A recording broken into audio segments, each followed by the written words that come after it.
Hi అండి అందరికీ welcome to house wife diaries. ఈరోజు మనం మటన్ పాయాని ప్రిపేర్ చేసుకుందాం. దానికోసం మేక కళ్ళని తీసుకొని సాల్ట్ వేసి శుభ్రంగా కడుక్కొని పక్కన పెట్టుకుందాం.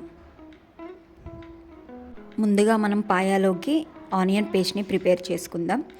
దీనికోసం కడాయిలోకి 2 టేబుల్ స్పూన్ల వరకు ఆయిల్ వేసుకొని 2 మీడియం సైజ్ ఆనియన్ ముక్కలు, 3 పచ్చిమిర్చి, సగం వరకు ఎండు కొబ్బరి ముక్కలు వేసి గోల్డెన్ బ్రౌన్ కలర్ వచ్చే వరకు ఫ్రై చేసుకొని చల్లారాక మెత్తని పేస్ట్లా చేసి పక్కన పెట్టుకోవాలి.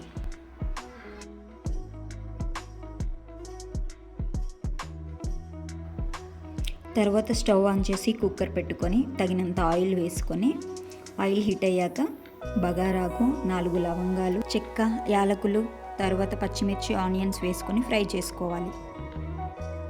తర్వాత 1 టేబుల్ స్పూన్ వరకు అల్లం వెల్లుల్లి పేస్ట్ వేసుకొని అది కూడా బాగా ఫ్రై చేసుకోవాలి. అల్లం వెల్లుల్లి పేస్ట్ ఫ్రై అయిన తర్వాత మనం ముందుగా ప్రిపేర్ చేసుకున్న ఆనియన్ పేస్ట్ని కూడా వేసి ఫ్రై చేసుకోవాలి.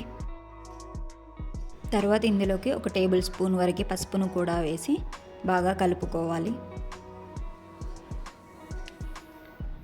తర్వాత ఇందులోకి మేక కాళ్ళను కూడా వేసి పసుపు, ఆనియన్ పేస్ట్ బాగా కలిసే విధంగా కలుపుకొని మూత పెట్టి ఒక 5 నిమిషాలు వదిలేయాలి.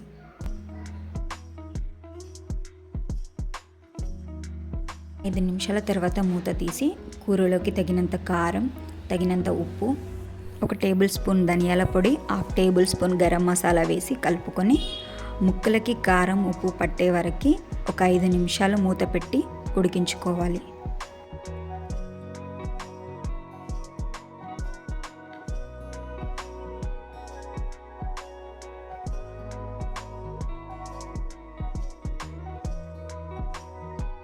ఐదు నిమిషాల తర్వాత మూత తీసి కూరలోకి ముక్కలు మునిగే వరకు తగినన్ని నీళ్లు వేసుకొని కూరను ఒకసారి బాగా కలిపేసి కుక్కర్ మూత పెట్టుకొని 10 నుండి 12 విజిల్స్ వచ్చే వరకు ఉడికించుకోవాలి.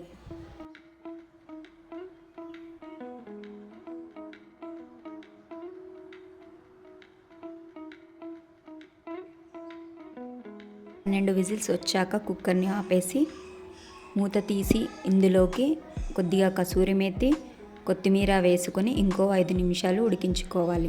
ఇలా రెడీ అయిన పాయాని ఇడ్లీ కాంబినేషన్తో తీసుకుంటే చాలా బాగుంటుంది. మీరు కూడా ట్రై చేసి మీకు ఎలా వచ్చిందో కామెంట్ చేయండి. ఈ వీడియో నచ్చినట్టయితే లైక్ చేయండి, సబ్స్క్రైబ్ చేసుకోండి. Thanks for watching.